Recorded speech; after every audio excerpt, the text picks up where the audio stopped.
여러분 안녕하십니까? 무기탄 36개의 이학선입니다. 중화 5000년 역사와 고전 속 전략전술의 정수 36개. 그 36개에서 이제 전쟁을 일으킬 때 그 전쟁에서 이기기 위해서 그 승리의 분위기를 압도하기 위해서 쓰는 계책인 승전계. 오늘은 그 승전계의 6번째 계책인 성동격서에 대해서 한번 이야기해 보도록 하겠습니다. 성동격서. 아주 우리가 보편적으로 유명한 계책이죠.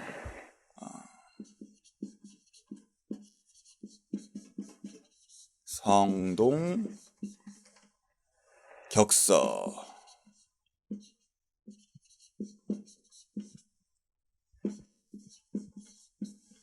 좀 복잡합니다. 이 성동격서, 이것은 그 승전계입니다. 전쟁에서 이제 이길 때, 전쟁에서 이기기 위해서 쓰는 계책인 승전계, 이 승전계의 6번째 계책, 성동격서가 되겠습니다. 이 성동격서라고 하는 것은 뭐 워낙에 유명하기 때문에 뭐 다 아시겠지만은 그 문자 그대로 뜻풀이를 해보자면은 성동, 이 동쪽에서 막 소리를 지르고 요란하게 한 다음에 격서, 때리는 것은 어딜 때리느냐? 서쪽을 때린다. 그러니까는 이제 엄한 곳에서 막 그냥 난리를 피워가지고서 상대방의 주의를 분산시킨 다음에 상대방의 판단을 흐리게 하고 그렇게 함으로써 엉뚱한 행동을 유도시킨 다음에 원래 우리가 목표한 지점으로 집중 타격을 해가지고서 전쟁의 승리를 이끄는 것이 바로 이 성동격서가 되겠습니다. 이 성동격서를 이제 우리가 조금 친숙한 또 다른 표현으로 비슷한 계책이 바로 양동작전이라고 하는 그런 작전도 이 성동격서하고 마찬가지죠. 그 양동이라고 하는 것이 이 양동이죠. 이 양동이 이제 무슨 뜻이냐면은 이 양이 이제 볕 양자 아닙니까? 이제 그 잘 보이는 곳, 이제 볕이 드는 드러난 곳, 음지가 아니라 이 양지에서 움직이는, 양지에서 움직임을 보이는 것으로서 하는 작전이라는 것이죠. 그러니까는 이 움직임을 노출시킨다고 하는 것은 무엇입니까? 그 노출된 정보를 가지고서 그 상대방이 그 정보를 인식해서 자기네 그 작전을 짜고 행동을 하겠죠. 그런데 이 움직임을 기밀로 하지 않고 일부러 노출시킨다고 하는 것은 어떤 의도가 있는 그런 작전이겠습니까? 잘못된, 왜곡된 그러한 정보를 일부러 흘림으로써, 일부러 상대방이 오해할 만한 그런 행동을 보임으로써 그 왜곡된 정보를 가지고서 상대방이 모호하게 잘못된 그런 인식을 가지고 잘못된 엉뚱한 행동을 함으로써 주의를 분산시켜서 우리가 목표 지점에 집중 타격을 하고 그렇게 함으로써 좀 더 효과적으로 전쟁에 승리할 수 있게 하는 이제 그런 게 바로 이제 양동작전 아니겠습니까? 이 양동작전도 이 성동격서하고 같은 맥락에서의 그런 계책이고 작전이라고 볼 수가 있는 것이죠. 이 성동격서라고 하는 계책은 그야말로 그 전략전술의 기본이 되는 그런 계책이라고 이야기해 볼 수가 있겠습니다. 그래서 이 성동격서의 그 전략전술의 귀재라고 할 수 있는 그 대표적인 인물이 누가 있겠습니까? 바로 그 유명한 중국 공산당을 이끌었던 모택동이 있죠.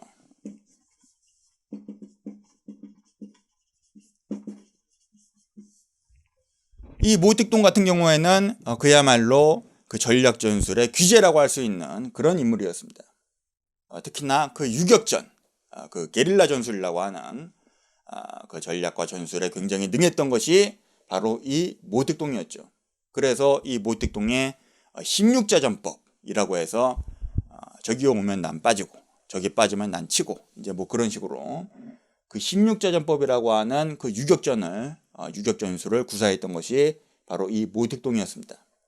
그 모택동의 16자전법의 그 기본이 되는, 그 바탕이 되는 그 요체가 되는 것이 바로 이 성동격서라고 볼 수가 있는 것이죠. 그래서 이 모택동이 그 일본군하고 이제 그 팔로군을 이끌고서 일본군하고 싸울 때, 항일전쟁을 벌일 때, 그리고 그 장개석의 국민당 군대하고 국공내전을 벌일 때, 그리고 나서 이제 전쟁 끝나고서 이제 신중국을 수립하고 나서 그 중국 공산당 내에서 이제 권력 투쟁을 벌일 때, 그럴 때 모두 다 이 모택동의 그 사고방식에, 그 유격전술의 그 사고방식에 바탕으로 깔려있던 것이 바로 이 성동격서였습니다. 상대방을 교란시키고 혼란시킴으로써 모호하게 행동함으로써 나중에 그 허점을 노리고 집중 타격해서 승리하는 이제 그런 계책이었죠. 그래서 이 모택동이 워낙에 이 성동격서의 귀재였기 때문에 본인이 이제 그 성동격서를 구사하는 것뿐만 아니라 상대방의 그 성동격서 그 작전을 간파하는 데도 굉장히 출중한 능력이 있었던 것이 바로 이 모택동이었습니다. 그래서 그 대표적인 성동격서의 사례를 찾아보자면은 역사적으로 이제 그 우리나라의 현대사에서 그야말로 동족상잔의 비극이라고 할 수 있는, 우리나라 현대사의 비극이라고 할 수 있는 그 6.25 전쟁에서 그 성동격서의 대표적인 사례를 찾아볼 수가 있는 것이죠. 그 6.25 전쟁의 그 전황을 그야말로 한 번에 그냥 엎어버린 그 일대 사건인 바로 그 유명한 오퍼레이션 크롬마이트, 작전명 크롬마이트,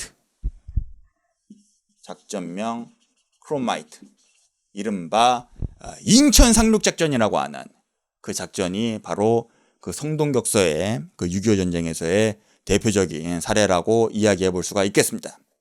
이 6.25 전쟁이라고 하는 것이 그야말로 그 인민군의 기습적인 그 남침으로 시작된 그런 전쟁이었죠. 그래서 한반도가 이제 대충 이제 이렇게 생겼으면은 그야말로 그 인민군이 파죽지세의 기세로 밀고 내려오고 있었습니다. 국군하고 유엔군하고 이제 초기의 유엔군하고 그야말로 속수무책으로 당하면서 밀렸죠. 그렇게 하면서 이제 최후의 방어선으로서 구축한 것이 바로 이 낙동강 방어선이었습니다. 그야말로 이 한국전쟁판 마지노선이라고 볼 수가 있는 것이죠. 이게 이 낙동강 방어선 뚫리면은 그야말로 끝장나는 것입니다. 그래서 그야말로 이 인민군 입장에서도 이제 조금만 더 밀어붙이면 우리가 이긴다. 이 낙동강 방어선만 뚫으면은 그야말로 이 한반도를 공산화할 수 있다. 이제 그런 생각을 가지고서 그런 이제 마음가짐으로 이 낙동강 방어선 뚫기에 임하였고, 이 국군과 유엔군 입장에서도 이 낙동강 방어선 뚫리면은, 이 방어선에 구멍 하나라도 나면은 그야말로 뚝방 터지듯이 완전히 그냥 끝장난다. 한반도가 공산화된다. 이제 그런 위기의식으로 사활을 걸고서 이제 사수하던 것이 바로 이 낙동강 방어선이었습니다. 그렇게 해가지고서 이제 그렇게 최후의 저항을 아주 격렬하게 하다 보니까 쉽게 뚫리지가 않았죠. 그렇게 하면서 이제 점점 속속들이 유엔군이, 그 국제연합군들이 이제 한반도로 몰려오면서 이 남한도 그 유엔군도 전열을 가다듬고 이제 반격을 할 이제 그럴 계획을 짜고 있었습니다. 이제 낙동강 방어선은 어느 정도 안정이 됐고, 역으로 이제 도로 치고 올라가서 38선을 수복하는 것을 넘어서 북진까지 해야겠다. 이제 그런 생각을 가지고 있었죠. 그렇게 하면서 이제 그 유엔군의 총사령관이었던 그 유명한 맥카서 장군이, 이 맥카서 장군이 이제 짠 작전이 바로 상륙작전이었습니다. 이 낙동강 방어선으로 그냥 밀고 올라가는 것은 굉장히 미련한 짓이었죠. 왜냐하면 북한군도, 그 인민군도 화력이 이 낙동강에 집중되어 있었기 때문에 이 방어선을 강습을 해가지고서 뚫고 올라간다고 하는 것은 어떻게 보면은 아군에게 있어서도 굉장히 피해가 될 수 있는 그런 굉장히 버거운 일이었던 것입니다. 반면에 이 유엔군 입장에서는 이미 그 제공권하고 그 하늘하고 그 다음에 제해권, 이 바다를 완전히 장악하고 있었기 때문에 그야말로 다양한 그런 상륙작전 혹은 폭격작전, 이제 그런 걸 구사함으로써 이 북쪽으로 치고 올라갈 수 있는 그런 전략과 전술을 구사할 수 있었던 그런 상황이었습니다. 그래서 이제 상륙작전을 계획하게 되는데, 이 맥아서 같은 경우에는 인천 앞바다에 상륙을 해가지고서 적의 후방을 치는 그런 상륙작전을 계획하고 있었죠. 이제 뭐 군산이라든지 삼척이라든지 남포라든지 이제 뭐 여러 가지 후보지가 있었으나, 이 맥아서가 이제 판단하기로는 이제 서울을 수복하기에도 굉장히 쉽고, 그리고 이제 뭐 군산 같은 경우에는 굉장히 좀 애매하지 않습니까? 전라도기 때문에. 그래서 완전히 이 인민군의 후방을 끊어버릴 수가 있는 이 인천에 상륙하는 것이 굉장히 좋겠다, 그렇게 판단을 한 것이죠. 물론 이 인천에 상륙하는 것은 다른 지역보다는 좀 어려움이 있었습니다. 이를테면은 그 조수간만의 차가 좀 심하다든지 이제 뭐 여러 가지 문제가 있었으나, 가장 효과적인 그런 작전을 수행하기 위해서 인천으로 결정을 한 것이었죠. 그렇게 하면서 이제 그 성동격서로서의 양동작전을 구사하는 겁니다. 이제 폭격기를 띄워가지고서 이제 군산이라든지 남포라든지 삼척 이런 데다가 막 폭격을 하고, 그 다음에 이제 가장 유명한 것이 이 영일만 위쪽에 이제 그 장사 해변에 학도병대를 보내가지고서 그 장사 상륙작전이라고 하는, 그야말로 전위대를 보내가지고서 그 북한군의 그 인민군의 이제 주의를 분산시키는 그런 양동작전을 벌이고 있었죠. 이때 이 성동격서의 귀재였던 모택동은 반드시 이 유엔군이 낙동강을 치고 올라오는 것이 아니라 다른 곳으로 치고 올라올 것이다, 후방으로 상륙할 그럴 위험이 크다라고 하는 것을 간파하고 있었죠. 그래가지고서 이 김일성에게 전보를 쳐가지고서 남포하고 군산하고 인천하고 삼척, 원산 이런 곳을 조심하라, 상륙작전을 조심하라, 그렇게 주의를 신신당부하였으나 이 김일성 귀에는 그 말이 들어오지 않는 것이었죠. 이 낙동강만 뚫으면은, 이 조금만 더 밀어붙이면은 한반도를 완전히 공산화시킬 수가 있는데, 이 낙동강에 이제 그 집중할 생각만 하고 다른 그 후방에 뭐 상륙작전을 방어하고 이런 거에는 신경 쓰지 않은 겁니다. 그래서 그 후방의 병력들까지 전부 다 뽑아가지고서 이 낙동강에다가 화력을 집중해서 그냥 총 공세를 퍼부었던 것이 바로 김일성이었죠. 이제 그러던 와중에 이 맥아서가 이제 그 유엔군을 이끌고서 인천 앞바다에 상륙을 해가지고서 이제 그 인천 상륙작전을, 작전명 크로마이트를 성공시킴으로써 이제 서울을 수복하고 그야말로 이 인민군의 후방을 완전히 끊어버리게 됩니다. 그래서 이 인민군이 이제 후방이 끊어졌으니까 총후퇴를 감행하게 되죠.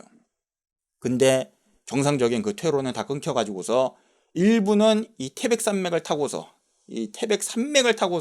후퇴를 하고, 일부는 후퇴를 못해가지고서 이 지리산에서 빨치산 활동을 하게 되는 것입니다. 그래가지고서 이 유엔군이, 연합군이 서울 수복하고 쭉쭉 밀고 올라가가지고서 그야말로 이 인민군을 거의 이 신의주까지 다 몰아내고서, 이 인천 상륙작전이 9월에 있었죠. 그래가지고서 그 연말 전에 이 전쟁을 끝내고 크리스마스 파티를 하겠다, 이제 그렇게 호언장담을 하였으나, 역으로 연말쯤에 그 중공군이 기습적으로 또 개입을 하면서 전세가 역전되게 되죠. 이 중공군 같은 경우에는 또 그 성동격서의 달인들 아니겠습니까? 그야말로 그 항일전쟁하고 그 국공내전을 수십 년 동안 치루었던 베테랑들이었죠. 이 유엔군 같은 경우에도 물론 그 양체대전을 치르고 그런 베테랑들이 있기야 있겠습니다만은, 대부분이 이제 전역을 하고 신병들이 좀 많았습니다. 이제 뭐 그런 여러 가지 이제 이야기도 있는데, 하여간에 이 중공군 같은 경우에는 이제 또 성동격서를 어떻게 하냐면은 막 그냥 여기저기에서 막 오밤중에 꽹가리 치고 막 적의 주의를 분산시킨 다음에 그 기동력을 이용해 가지고서 적을 쌈싸먹어 가지고서 갑자기 그냥 뒤에서 나타나고 옆에서 나타나고 이렇게 포위를 내 가지고서 포위선멸하는 그런 포위선멸 작전으로 이 유엔군을 괴롭혔던 것이 바로 이 중공군이었습니다.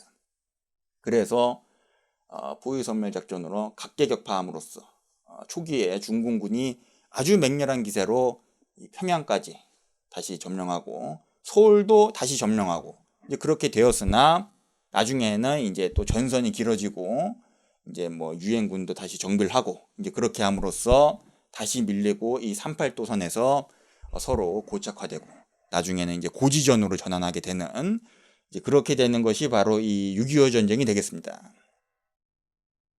이제 그 우리의 일상에서 이 성동격서라고 하는 그 전략과 전술을 이 계책을 적용시켜 본다면은 어떻게 이야기해 볼 수가 있겠습니까? 이 성동격서를 우리의 일상 속에서의 그런 보편화시킨 용어로서 바꿔서 이야기해 본다면은 불확실성이 되겠죠. 불확실성.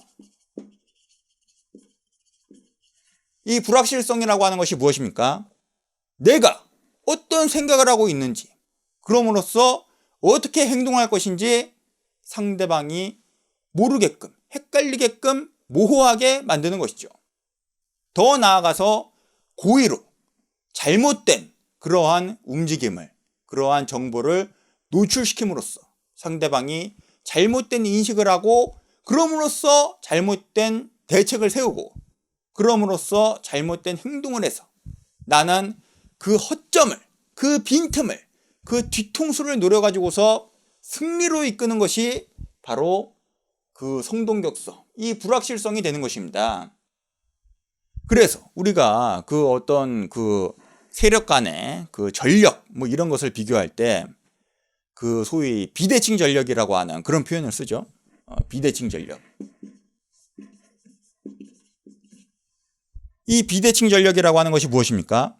이를테면은 어떤 그 탱크라든지 대포라든지 혹은 폭격기, 뭐 잠수함, 핵무기 뭐 이런 것처럼 어떤 세력은 굉장히 우위를 점하면서 강하게 가지고 있는데 어떤 세력은 그게 없는 빈약한 이제 그런 것을 우리가 비대칭 전력이라고 하죠. 이 비대칭 전력이 꼭 무기에만 있는 건 아니죠. 이를테면은 정보력 이런 것도 굉장한 비대칭 전력이 되는 것입니다. 그래서 우리가 그 시장 경제에서 이제 경제를 이야기할 때에도 그 시장 경제에서 반드시 그 시장 경제가 공평하게 서로 평등하게 같은 라인에서 경쟁을 하는 것은 아니죠. 누군가는 우위를 점하면서 압도적인 그런 위치에서 경쟁을 하게 되는 것입니다. 그 대표적인 사례가 무엇입니까? 바로 정보의 비대칭성이죠. 비대칭적인 정보를 가지고 있으면은 압도적인 그런 위치에서 우위를 점하면서 경쟁을 할 수가 있는 것입니다. 남들보다 빠르게, 남들보다 정확하게, 남들보다 많은 그런 정보를 가지고 있으면은 거기에서 비대칭적인, 그렇지 않은 정보가 느리고 정보가 없고 잘못된 정보를 가지고 있는 사람보다 우위를 점하면서 경쟁할 수가 있는 것이죠.